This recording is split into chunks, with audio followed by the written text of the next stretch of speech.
Presiden terpilih Prabowo Subianto disebut-sebut akan membentuk Second Kabinet untuk membantu pemerintahannya di 2024 hingga 2029. Hal ini ditegaskan Ketua Harian Partai Gerindra, Sufmi Dasko Ahmad, yang bilang komposisi Kabinet Prabowo akan lebih banyak diisi kalangan profesional atau ahli. Sebaliknya, jatah menteri dari parpol akan lebih sedikit. Selain itu, salah satu isu yang mencuat juga soal penambahan jumlah kementerian. Ada yang bilang 44, ada yang bilang 42, ada yang bilang 40. Kita juga masih melakukan simulasi. Mungkin pembicaraan itu kan dilakukan dinamis, dan juga tadi saya bilang bahwa ini belum final. Politisi PDI Perjuangan Masinton Pasaribu menyambut positif rencana pembentukan Kabinet Second di pemerintahan Presiden terpilih Prabowo Subianto. Menurut Masinton, kabinet memang harus diisi oleh profesional, bukan dipenuhi gimmick. Harusnya memang kabinet itu diisi oleh kalangan profesional, baik dari akademisi, teknokrat, ya, dan juga politisi-politisi yang memang backgroundnya profesional dan bekerja memiliki profesionalitas yang tinggi dan punya integritas, dan tentu semangatnya harus anti korupsi. Bekerja sepenuh hati, tidak dengan gimmick. Nah, karena juga kita lihat ya banyak pada ketularan virus gimmick. Sementara Partai Demokrat dan PKS mengaku sudah diajak berbincang oleh Presiden terpilih Prabowo Subianto. Ketua Umum Partai Demokrat yang juga Menteri Agraria dan Tata Ruang Agus Harimurti Yudhoyono menyebut dirinya siap jika kembali ditunjuk menjadi menteri di kabinet pemerintahan Prabowo Gibran mendatang. Ya tentu Partai Demokrat dalam hal ini menjadi bagian tak terpisahkan dari perjuangan dan kemenangan Pak Prabowo Subianto dalam pemilihan presiden 2024 kemarin. Sehingga kami tentunya berharap dapat menjadi bagian juga dalam mengawal pemerintahan ke depan. Dan ini juga yang diharapkan dan ditugaskan oleh beliau kepada kami, keluarga besar Partai Demokrat, termasuk saya sendiri tentu harus siap menjalankan tugas apapun yang diberikan oleh beliau. Penyusunan komposisi kabinet baru jadi hak prerogatif Prabowo sebagai presiden terpilih. Dengan visi kabinet Second di tengah kondisi menampung banyak parpol sejak pemilu, diharapkan ini bukanlah gimmick politik belaka, melainkan harapan pada presiden dan pemerintah baru yang menjalankan tugas tanpa tekanan pihak manapun. Tim Liputan Kompas TV.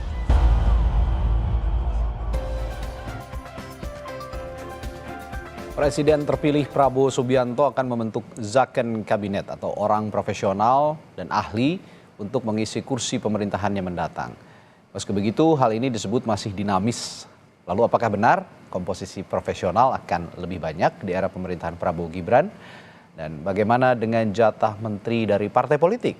Kita bahas bersama sejumlah narasumber yang tersambung melalui sambungan virtual. Ada juru bicara Prabowo Subianto, Dhanil Anzar Simanjuntak, lalu Kepala Badan Komunikasi Strategis Partai Demokrat Herzaki Mahendra, serta peneliti ahli utama Badan Riset dan Inovasi Nasional BRIN, Siti Zuhro. Selamat pagi Bapak-Bapak dan Ibu. Ya, selamat pagi Mas. Ya, Pagi, Assalamualaikum. Mas Herzaki, Assalamualaikum. Waalaikumsalam warahmatullahi wabarakatuh. pagi Bu Siti. Bung Dhanil, kita ketemu lagi dengan topik yang sama tapi kita majukan isunya. Memang Second Kabinet ini disebut untuk pemerintahan Pak Prabowo yang kita bahas sebelumnya tetap sepertinya akan melibatkan partai politik, karena partai politik juga di dalamnya terisi kalau kata Anda juga orang-orang yang ahli dan profesional di bidangnya. Tapi gimana kalau partai politik ini tidak mengintervensi? Jadi gimana agar partai politik ini tidak mengintervensi atau cawe-cawe pemerintahannya Pak Prabowo dan Gibran, Mas Gibran, Bung Dhanil?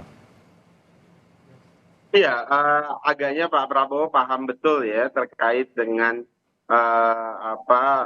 hak prerogatif yang beliau miliki, dan Pak Prabowo sejak awal menyampaikan bahwasannya Second Kabinet atau kabinet yang diisi oleh orang-orang profesional itu adalah keharusan.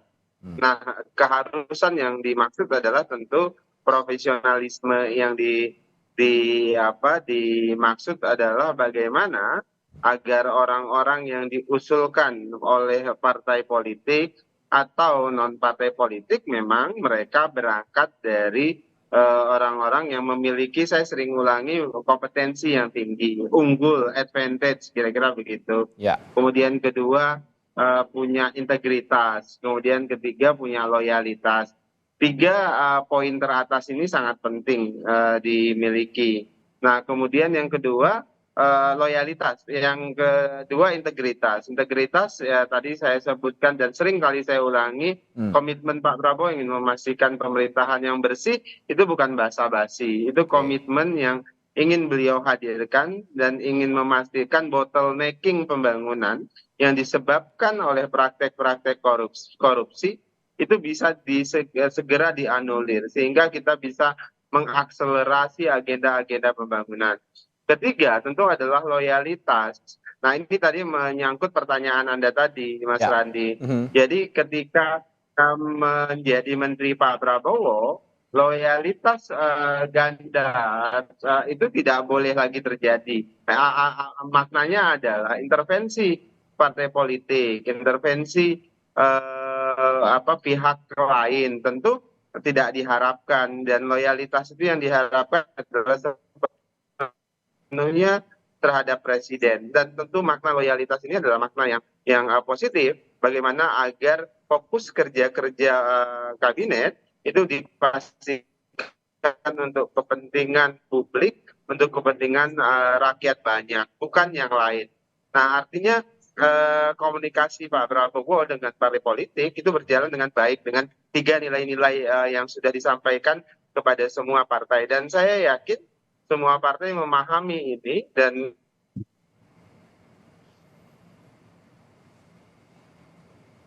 Ya, Bung Daniel, sepertinya ada gangguan komunikasi sedikit, bahwa tadi intinya bahwa loyalitas jadi patokan yang utama begitu, meskipun ada partai politik di dalam Zakon Kabinet, nantinya tetap loyalitas dijadikan acuan agar tidak ada intervensi yang lebih jauh dari partai politik terhadap pemerintahan Prabowo dan Gibran. Saya ke Bung Zaki terlebih dahulu nanti sambil menunggu Bung Daniel tersambung kembali. Bung Zaki, Partai Demokrat ini sudah diajak atau berkomunikasi dengan pemerintahan Prabowo Gibran untuk penyusunan kabinet, kira-kira apa saja isinya? Ya, makasih. Ya. Ya, pertama yang kami sampaikan, kalau misalnya mengenai struktur komposisi kabinet itu, termasuk siapa-siapa saja yang akan mengisi, itu tentunya sepenuhnya merupakan wewenang dan hak prerogatif dari Pak Prabowo Subianto selaku presiden terpilih. Ya, kalau diajak bicara, diskusi ya terkait dengan hal ini, tentunya Ketua Umum kami Mas AHY dan beberapa kesempatan memang seringkali berdiskusi dengan beliau. Tetapi diskusi ini tidak terbatas dan tidak hanya mengenai komposisi, tetapi lebih banyak berbicara mengenai tantangan-tantangan ke depan. Bagaimana kita bersama-sama sebagai bangsa bisa mengatasi permasalahan yang semakin kompleks hari ini. Kita tahu bagaimana situasi global semakin tidak pasti. Ya, ada isu Palestina misalnya hari ini belum selesai juga hari ini. Ya, bagaimana satu negara katakanlah bisa ngebom negara lain dengan seenaknya berbulan-bulan tanpa ada yang bisa menghentikan. Nah, ini kan menjadi isu bagaimana hukum internasional, lembaga-lembaga internasional itu seakan-akan tidak punya gigi gitu. Nah, ini kan jadi isu juga. Lalu bagaimana kemudian ini berpengaruh juga dalam konteks di politik luar negeri kita. Nah, jadi kalau yang berbicara mengenai kabinet itu lagi-lagi yang difokuskan adalah bagaimana kita mengisi kabinet ini agar bisa mengatasi permasalahan dengan baik. Nah, Mas AHY dalam satu kesempatan beberapa waktu lalu juga menegaskan kalau pemimpin, the true leaders ya atau seorang statement itu berpikir bukan mengenai next election, tetapi berpikir bagaimana generasi selanjutnya, dan itulah yang sedang dipikirkan oleh Pak Prabowo hari ini. Kita tahu berbicara mengenai perbaikan nutrisi, berbicara mengenai perbaikan pendidikan, itu hasilnya belum tentu akan diperoleh, akan bisa kita lihat di era Pak Prabowo 5 tahun ini gitu. Tetapi bisa jadi 10-15 tahun ke depan. Tetapi hari ini komitmen Pak Prabowo yang sejalan dengan kami, Demokrat dan Mas AHY, adalah bagaimana menyiapkan fondasi yang kuat menuju ke Indonesia emas nanti. Nah, jadi itu perbincangannya lebih baik seputar itu, Mas. Ya tentu kok bicara nama komposisi pasti ada. Ya. Tetapi itu bukan yang menjadi utama, ada sesinya, ada saatnya, dibahas secara spesifik. Tapi lagi-lagi Demokrat, ya, sebagai bagian yang tidak terpisahkan, ya, dari perjuangan dan kemenangan Pak Prabowo di Pilpres 2024 ini, juga punya komitmen yang sama sejak awal. Kita akan terus mengawal pemerintah Pak Prabowo dan Pak Gibran selama 2024 sampai dengan 2029. Masalah posisi, di mana, tanggung jawabnya apa, itu semua ada pembicaraan khusus antara Pak Prabowo tentu dengan Ketua Umum kami. Gitu. Pada saatnya nanti akan disampaikan kepada publik. Yang pasti Demokrat, kami, seluruh kader, dari seluruh pelosok penjuru, di posisi apapun, mendapat tugas dan tanggung jawab apapun, baik di kabinet maupun tidak di kabinet, komitmennya sama. Bagaimana memastikan gagasan-gagasan besar Pak Prabowo, visi misi dan program kerja beliau itu benar-benar bisa terwujud dalam 5 tahun ini.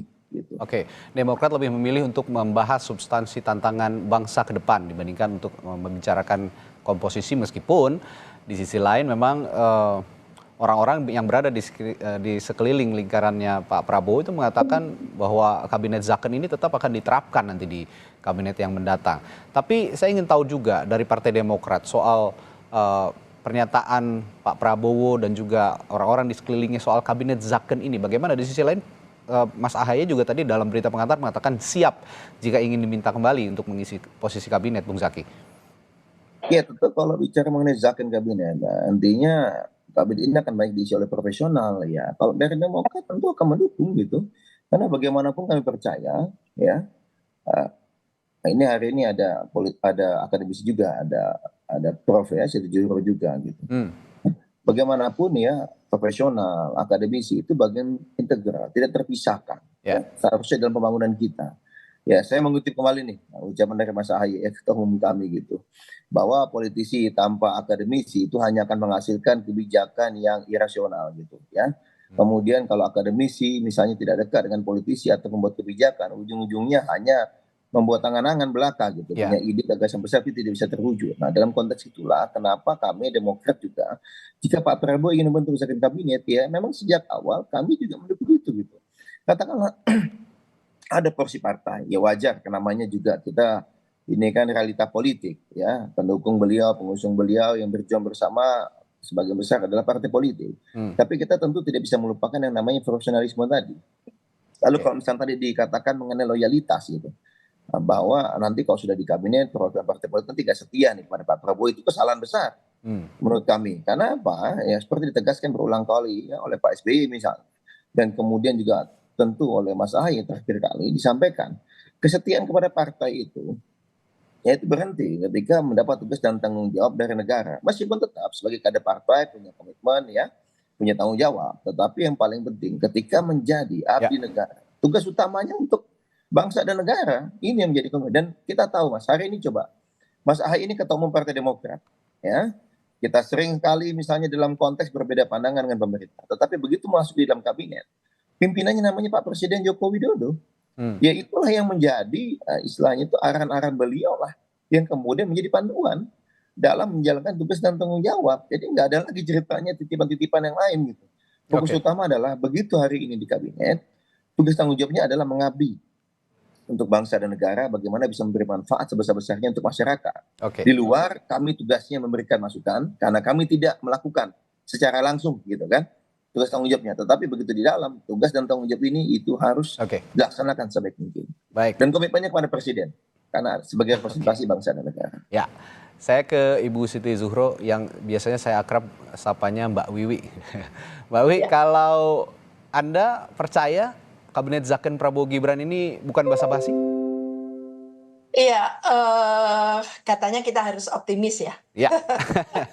Ya, jadi kalau optimis nanti Mas Daniel marah kalau nggak optimis. Jadi kita optimis, kita positif ya, bahwa memang akan terjadi pergantian rezim. Tanggal 20 Oktober ini countdown, sekarang tinggal 34 hari ya Mas Zaki ya. Ya, tidak lama lagi. Menghitung mundur gitu ya istilahnya. Maka memang kalau ada nawaitu ya, nawaitu bukan niat lagi nih, nawaitu gitu, untuk membangun kabinet Zaken, kabinet ahli, bukan kabinet transaksional, bukan ya, tapi kabinet profesional kan gitu. maka memang ini ada filosofi, ada teks dan konteksnya. Saya melihat memang filosofinya ini sistem presidensial ya. Nanti RI1 sebagai gitu ya, kepala negara, kepala pemerintahan akan memimpin negara arsipelago yang unik ini ya. Ada 545 daerah ini. Luar Ya. biasa ini banyaknya. Lah, dalam konteks itu Pak Prabowo juga mendapatkan satu legacy gitu ya, warisan. Tidak warisan positif saja, tapi warisan tugas-tugas yang luar biasa. Pekerjaan rumah yang belum terlaksanakan itu sangat amat banyak, ekspektasi masyarakat luas, sangat besar terhadap Pak Prabowo. Maka di bawah kepemimpinan Pak Prabowo yang kita harapkan, tentu rakyat mengharapkan ada betul-betul a leader with strong leadership-nya gitu ya. Seorang pemimpin dengan kepemimpinan kuatnya itu berpihak pada tentu membangun Indonesia memihaki bangsa sendiri. Dalam kaitan itulah maka sebagai sistem presidensial dan nanti yang terjadi adalah bahwa menteri itu pembantu presiden, maka loyalitasnya kepada presiden ini adalah hak prerogatif presiden, maka presiden punya semacam target-target. Cuma 4 tahun loh itu. Tidak 5 tahun, karena 1 tahun kemudian adalah sibuk lagi menyiapkan suksesi atau pemilu gitu ya. Maka sampai tahun 2028 silahkan sekarang Pak Prabowo sebagai pemimpin tertinggi eksekutif tadi itu mulai mentargetkan. Kalau ini tidak dipegang oleh ahlinya, oleh profesional, saya tidak membuat pembedaan ini partai atau tidak partai, profesional aja. Ya. Orang yang tidak terkena kasus apapun, pelanggaran etika, pelanggaran hukum, kasus korupsi itu ya udahlah, jangan disimpan dulu, itu akan menjadi apa katanya toksit kan gitu ya. Ya. Lah maka itulah yang dipimpin. Begitu dipilih, begitu diberikan amanah gitu ya, menjadi pimpinan tertinggi di birokrasi maupun lembaga, di saat itu memahami, maka ada wanti-wanti, ada kementerian-kementerian tertentu gitu ya, yang amat sangat membutuhkan tidak hanya profesionalisme, tapi tidak boleh partisan, gitu kan? Oke. Jangan coba-coba, ini trial and error di eranya Pak Jokowi sudahlah, selesai, gitu ya. Jangan diuji coba lagi, ada nanti menteri yang dilantik dengan hormat, diangkat dengan hormat, diberhentikan tidak hormat gitu ya, dilantik lagi dengan hormat, itu bisa 3 kali. Jangan ada reshuffle yang seperti itu. Jadi cukup yang sudah-sudah cukup ya. Yang akan datang betul-betul zakon kabinet, ini kabinet profesional, bukan kabinet transaksional, maka pilihlah orang-orang yang betul-betul terseleksi gitu ya.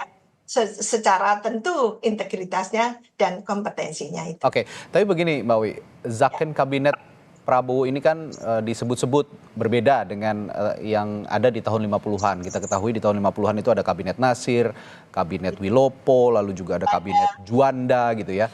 Tapi ujung-ujungnya rontok karena alasan instabilitas politik. Nah, bagaimana melihat ini juga, karena ternyata partai politik punya peran untuk menjaga stabilitas politik di internal pemerintahan, Mbak Wi. Iya, karena pilar utamanya demokrasi Indonesia ya, demokrasi Pancasila kita ini partai politik, maka partai politik ya memang harus dikedepankan. Maka kenapa saya mengatakan, ketika saya mengatakan profesional, sama sekali tidak membedakan atau lalu menafikan keberadaan partai, tidak. Tapi partai punya tanggung jawab moral ketika mengusung kadernya gitu, jangan karena nepotisme, jangan. Maka pilihlah dari, katakan ini Demokrat kan mungkin banyak kader yang luar biasa. Demikian juga Gerindra, demikian juga nanti Partai Golkar. Mintakan orang-orang teknokratik yang bisa memimpin birokrasi, yang punya gitu ya, kepemahaman yang bagus tentang birokrasi Indonesia. Ini bukan memimpin katakan perusahaan-perusahaan yang skala kecil, ini negara bangsa, ini NKRI gitu.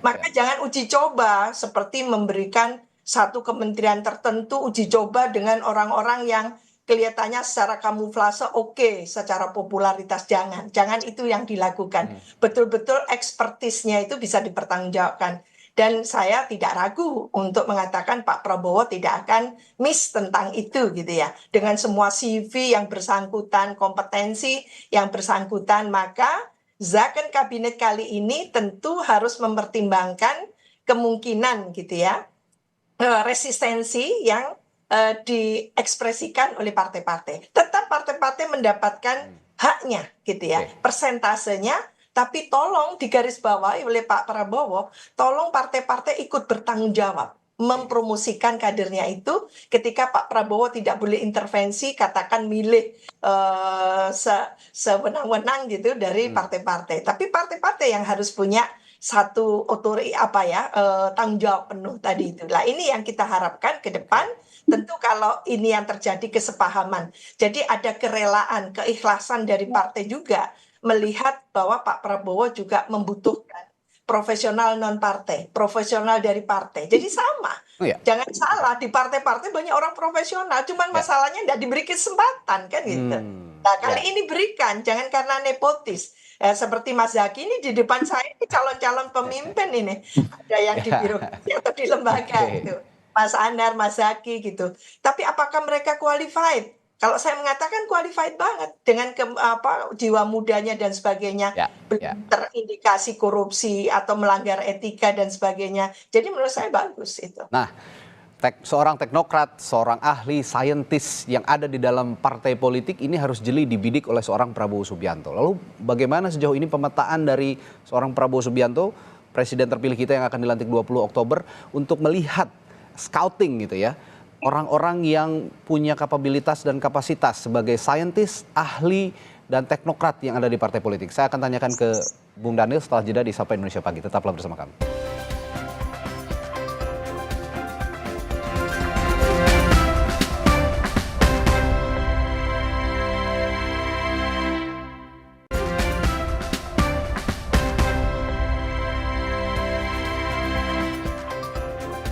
Ya, tadi dikatakan bahwa meskipun orang partai politik, tapi kalau dia seorang teknokrat, seorang saintis, seorang pemikir, seorang ahli begitu, harus dibidik oleh seorang Prabowo Subianto yang akan dilantik sebagai presiden terpilih nanti pada 20 Oktober 2024. Lalu sejauh mana scouting atau penelusuran pada orang-orang yang punya keahlian ini? Saya tanyakan ke Bung Daniel Anzan Siremanjuntak sebagai juru bicara Prabowo Subianto. Sudah dilakukankah dan bagaimana pemetaannya, Bung Daniel?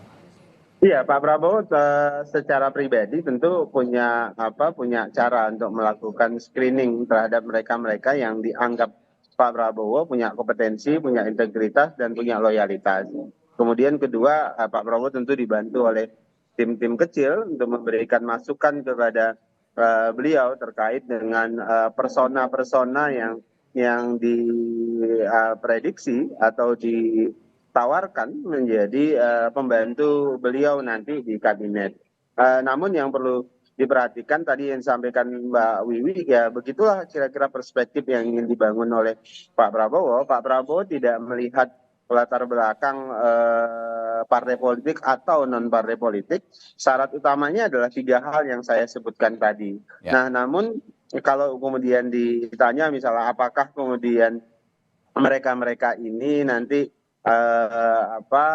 tidak menyebabkan instabilitas politik, misalnya karena berangkat dari mereka-mereka yang dianggap tidak kuat di partai politik. Saya pikir tidak ya. Sejak awal kondisinya berbeda. Misalnya zakon kabinet versi Bung Karno, karena sistemnya parlementer di satu sisi, di sisi lain zakon kabinet yang dengan perspektif Pak Prabowo ini adalah justru menempatkan partai politik sebagai produsen pertama dan utama. Produsen pertama dan utama saya maksud adalah partai politik silahkan menawarkan kader-kadernya atau simpatisannya dengan syarat ya mereka tadi profesional, mereka punya kompetensi yang dibutuhkan oleh Pak Prabowo. Jadi tidak Pak Prabowo ketika minta dari partai politik misalnya silahkan 2-3 orang dari partai politik A, tidak kemudian itu tanpa garansi atau tanpa screening dari Pak Prabowo. Tidak, bisa jadi yang diajukan misalnya Mahmud, kemudian si Mahmud ini tidak layak ya kemudian diminta diganti oleh Ahmad misalnya, bisa begitu. Jadi Dalam konteks itu Pak Oke. Prabowo anggap kalau ini tidak pantas dan tidak cocok, ya Pak Prabowo bisa minta ganti, silahkan partai politik cari yang lain. Jadi Oke. sepenuhnya tidak sepenuhnya misal dari Demokrat nawarkan si A, B, dan si C, kemudian si A dan si C itulah yang kemudian akan jadi menteri. Tapi kemudian bisa jadi Pak Prabowo tidak merasa pantas dan cocok misalnya si Oke. B, maka si B diminta diganti oleh Partai Demokrat, dan Partai Demokrat bisa mengajukan calon yang lain. Kira-kira begitu secara teknis, Mas Oke. Randi.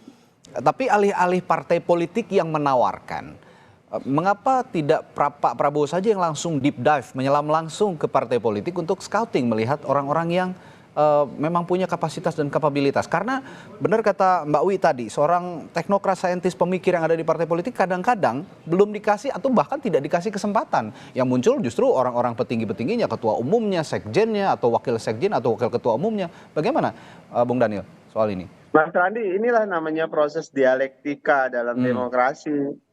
Partai politik punya saham besar dalam proses politik mendukung Pak Prabowo. Di sisi lain, Pak Prabowo dan partai politik punya tanggung jawab yang sama untuk memastikan kerja pemerintahan 5 tahun ke depan itu berjalan dengan efektif, punya integritas tinggi, dan dan bisa melakukan perbaikan-perbaikan di tengah masyarakat. Nah, sehingga proses dialektika misalnya Pak Prabowo menyampaikan syarat saya A, B, C, D yang tadi sering saya sebutkan. Nah, kemudian itu ditangkap oleh partai politik, diterjemahkan oleh partai politik, kemudian diajukan oleh partai politik. Dan Anda jangan salah juga, kemudian ketua umum partai politik itu tentu mereka kan punya kompetensi masing-masing. Betul. Nah, tentu mereka akan memilih kementerian atau akan ditunjuk oleh Pak Prabowo kementerian yang dianggap Pak Prabowo itu bersesuaian dengan mereka. Ya kan, misalnya sebutlah beberapa ketua umum partai politik, mereka punya pengalaman panjang di bidangnya masing-masing, sehingga secara otomatis mereka akan ditempatkan atau akan dipilihkan kementerian yang dianggap Pak Prabowo itu bersesuaian dengan kapasitas dan kompetensi mereka. Oke, nah kalau gitu bicara soal tawar menawar atau sodor menyodorkan nama dari partai politik untuk menjadi menteri, Bung Zaki dari Demokrat sudah menyodorkan siapa saja nama-namanya nih? Ya, ini kalau bicara nama sodor menyodor ini ranahnya Presiden terpilih Pak Prabowo dan Ketua Umum kami Mas AHY. Karena bagaimanapun kalau diskusi tentu dilakukan di internal gitu. Tapi bagaimanapun keputusan akhir tentunya adalah tanggung jawab dari Ketua Umum kami. Sederhananya begini, kabinet ini kan adalah wajahnya Pak Prabowo selama 5 tahun ke depan. Nah begitu juga setiap kader Demokrat yang diusulkan kepada Pak Prabowo itu mewakili wajah partai kami dan juga Ketua Umum kami Mas AHY. Ya. Karena bagaimanapun mereferensikan orang, menyodorkan nama, ini sama saja penjaminnya adalah yang menyodorkan nama itu gitu. Tentu Mas AHY selaku Ketua Umum kami akan sangat berhati-hati gitu dan menyeleksi betul dan mempertimbangkan berbagai aspek. Ya. Tidak ada ceritanya orang yang tidak pernah kelihatan atau datang dari langit mendadak disodorkan, itu nggak ada itu kayak gitu-gitu. Tetapi tentu yang punya jejak rekam panjang bersama kami ya, Partai Demokrat sudah teruji loyalitas minimal di tahapan di tingkatan partai. Nah dengan demikian kalau sudah teruji loyalitasnya di tingkatan partai, tentunya untuk di tingkat negara ada kecenderungan bisa untuk loyal juga. Tapi kalau orang yang ujuk-ujuk datangnya di persimpangan jalan, menunggu di tikungan, berarti tidak pernah berkeringat berjuang bersama, tentunya ini juga nilainya agak berbeda gitu dengan yang sejak bersama. Ya begitu juga dengan Pak Prabowo, tentunya kan seperti disampaikan oleh Ketua Umum kami Mas AHY bahwa Demokrat ini merupakan bagian tidak terpisahkan dari perjuangan dan kemenangan Pak Prabowo gitu. Sehingga ini menjadi suatu bentuk keyakinan ya, bukti jejak rekam bahwa 5 tahun ke depan kami ini akan sungguh-sungguh dan serius gitu berjuang bersama Pak Prabowo. Jadi tadi lagi-lagi berbicara mengenai nama, ya biarkanlah itu yang menjadi ranah dari Pak Prabowo selaku presiden terpilih, tentu dari Demokrat Mas AHY Ketua Umum kami adalah penentu akhir. Karena lagi-lagi wajah Demokrat 5 tahun ke depan di bangsa ini juga tergantung dari kader Demokrat yang disodorkan, yang dipercayakan kepada Pak Prabowo untuk bisa membantu Pak Prabowo di kabinet gitu. Jadi tentu ini proses yang tidak mudah ya, tidak mudah. Dan kalau bicara mengenai transaksional, jauhlah dari kata itu, karena lagi-lagi ini buat bangsa dan negara. Kita tahu sendiri bagaimana Mas AHY ya, sangat serius. Dan tadi bicara mengenai kompetensi, ya ketua umum itu kan kompetensinya luar biasa. Ya hari ini terakhir juga habis kuliah ya, baru aja lulus ujian doktor di Universitas Airlangga. Dan semua prosesnya bisa dilihat, tidak ujuk-ujuk jadi doktor gitu. Di kampus yang mungkin kita nggak pernah dengar, tetapi prosesnya dari kuliah, ujian proposal, ujian kelayakan, sampai ujian tertutup, itu semua bisa ada rekamannya, ada jejak rekamnya gitu ya. Dan pemikiran-pemikiran bisa dilihat. Nah, dan juga tentu pengurus-pengurus kalau di Demokrat hari ini contohnya, semuanya itu yang paling penting dan terutama adalah kompetensi gitu. Pada saat bisa menduduki posisi atas itu memang memiliki kapasitas, kapabilitas dan jejak rekam di bidangnya masing-masing, tentu terseleksi melalui proses yang panjang, termasuk dengan masalah loyalitas tadi gitu. Jadi memang kami meyakini 5 tahun ke depan ini masa yang sangat krusial. Tantangan kita bukan di dalam aja ya, bukan sesama kita nih partai politik misalnya, tetapi tantangannya adalah bagaimana middle income trap ini mesti diatasi. Lalu ada SDGs ya tahun 2030 yang ingin kita capai, dan milestone menuju ke Indonesia Emas 2045.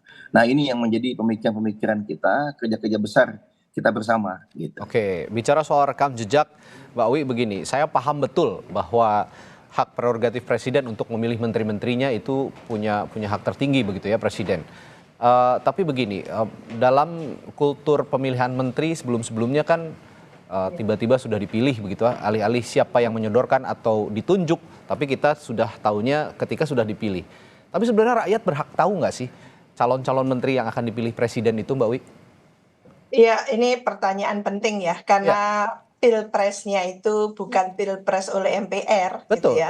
Kedaulatan tertinggi ada di MPR, bukan seperti itu, karena MPR bukan lagi lembaga tertinggi negara, hanya lembaga tinggi negara. Kemarin yang punya kedaulatan itu rakyat, maka dari rakyat, oleh rakyat, untuk rakyat. Rakyat wajib well informed, mendapatkan informasi itu, karena yang memilih Pak Prabowo itu di atas 60% ya, gitu. Suaranya Mas Anies sama Mas Ganjar didobel aja nggak ngejar kan gitu. Maka dalam keadaan seperti itu ekspektasi masyarakat itu sangat besar. Dalam keadaan sangat besar seperti ini, maka tugas dari Pak Prabowo adalah meyakinkan kembali, melakukan konsolidasi dengan semua partai yang sekarang plus ya. Tidak hanya yang dulu, tapi kata Mas Zaky tadi ada yang plus-plus yang sudah nunggu beberapa lama tadi itu kan. Nah, kalau keadaannya seperti itu dipahamkan kembali. Jadi ada review ulang apa target kita ke depan sampai 2029. Katakan paling cepat paling lambat itu 2028, karena 2029 itu sudah sibuk banget dengan pemilu. Maka yang menurut saya membangun prakondisi untuk Indonesia Emas 2045 itu menjadi semacam kewajiban Pak Prabowo. Oleh karena itu, kalau ada kesepahaman, kebersamaan gitu ya, dengan semua elit partai yang mendukung gitu ya, dan bahkan disampaikan kepada luas kepada masyarakat, di situ akan ada keberpihakan. Jadi ada keseriusan bersama, bukan transaksional loh ini gitu. Lalu Pak Prabowo menunjukkan setiap menteri yang diberikan kepada kami, diserahkan kepada kami, itu betul-betul yang sudah secara checklist, secara life history-nya gitu ya, CV-nya itu bisa dipertanggungjawabkan, bukan dari antah berantah kan gitu. Maka ketika kepercayaan publik itu tinggi, ini lega banget Pak Prabowo. Tapi kalau sudah dari awal tidak ada kesepahaman antara rakyat luas yang memilih gitu ya dengan Pak Prabowo dan koalisinya, jadi jalan masing-masing ini sangat elitis, masing-masing jalan, lalu terjadi benturan karena tidak percaya masyarakat. Ini mau dibawa kemana ini Indonesia ke depan kan gitu. Maka memang sebagusnya ini kita mendengar zakon kabinet aja sudah bagus, bukan transaksional gitu kan. Kita sudah bagus. Sekarang tinggal disampaikan siapa dari ini menteri-menteri yang akan duduk di sekitar 44 kementerian lembaga ini. Gemuk banget. Zakon kabinet dibangun dengan postur gitu ya, kabinet agak gemuk kan gitu. Pasti harus berdampak positif. Ini kan lagi-lagi masyarakat harus excuse gitu. Mestinya 34 harus 44 kan gitu. Apa ini rewardnya itu? Apa kemanfaatan, keuntungannya? Jadi yang katakan apa semacam prospek itu sudah kita harus antisipasi gitu ya. Apakah ini akan prospeknya jauh lebih positif dengan zakon kabinet yang kabinetnya gemuk kan gitu ya, tapi profesional, profesionalitasnya, integritasnya, loyalitasnya, karena setiap siapapun dari partai politik yang menjadi menteri itu dia tidak hanya mempromosikan individual dirinya, tapi membawa bendera partainya, membawa pula nama besar dari presiden kan gitu, pemerintahan Indonesia. Jadi achievement tadi itu yang kita tuntut dari setiap menteri maupun wakil menteri. Sekarang banyak banget itu menteri, wakil menteri, lalu kepala-kepala di badan, komite dan sebagainya. Seperti saya sekarang ada di BRIN gitu ya. BRIN ini mau kemana ini gitu, mau diapakan kan gitu. Mohon ini dikelola dengan bagus, diletakkan pemimpin untuk memimpin ristek ini yang bagus, penelitian yang bagus, inovasinya yang bagus untuk membackup tadi itu Mas Zaky bilang middle come in a trap, apa itu kalau nggak salah apa istilahnya middle come trap ya lah itu middle income supaya, trap. Jadi kita bisa memberikan solusi terhadap stagnasi kita ada di middle income trap tadi itu. Nah, ini yang kita harapkan. Sehingga para menteri ini juga legit, bukan hanya dari presiden dan partai politik, tapi legit dari rakyat. Nah, saya tanya ke Bung Daniel, kalau begitu dari unsur perwakilan rakyat ini, alih-alih menanyakan kepada partai politik, dari unsur rakyat ini siapa yang diajak bicara oleh Pak Prabowo untuk urusan memilih menteri ini? Mas Randi, kan memang rumitnya membentuk kabinet di Indonesia itu juga harus mengakomodir berbagai unsur selain partai politik tentu, kemudian syaratnya tadi tetap syaratnya 3 hal tadi yang saya sebut di awal, tapi secara demografis begitu, secara geografis kan juga harus mempertimbangkan unsur-unsur lain, misalnya unsur perempuan, kemudian juga ada perspektif ormas begitu ya, ormas keagamaan dan sebagainya, kemudian yang memang menjadi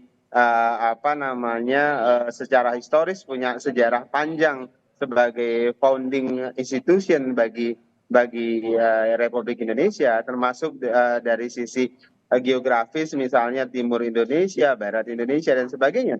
Banyak sekali pertimbangan-pertimbangan yang merefleksikan keindonesiaan tersebut, dan itulah yang sedang diformulasikan oleh Pak Prabowo. Selain tentu partai politik, untuk milih orang-orang dari partai politik pun unsur-unsur tadi itu dipertimbangkan. Jadi Anda bayangkan tingkat kerumitannya. Apakah ini akan memuaskan semua pihak? Pasti tidak akan memuaskan.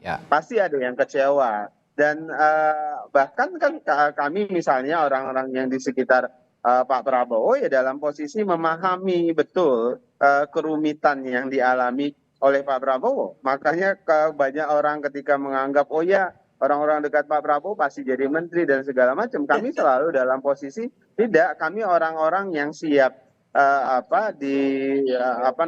memastikan Pak Prabowo bisa mengakomodir semua pihak, kemudian bisa memastikan kepemimpinan beliau nanti efektif dan efisien. Karena ini kadang-kadang diskusi kita kami yang ada di dalam, misalnya dalam hal konteks politik, ini bukan terkait sekedar hanya ada yang berjasa atau tidak berjasa. Kan kadang-kadang orang yang dekat sudah lama berjuang selalu punya perspektif, oh ya kami yang paling berjasa sudah mendampingi Pak Prabowo.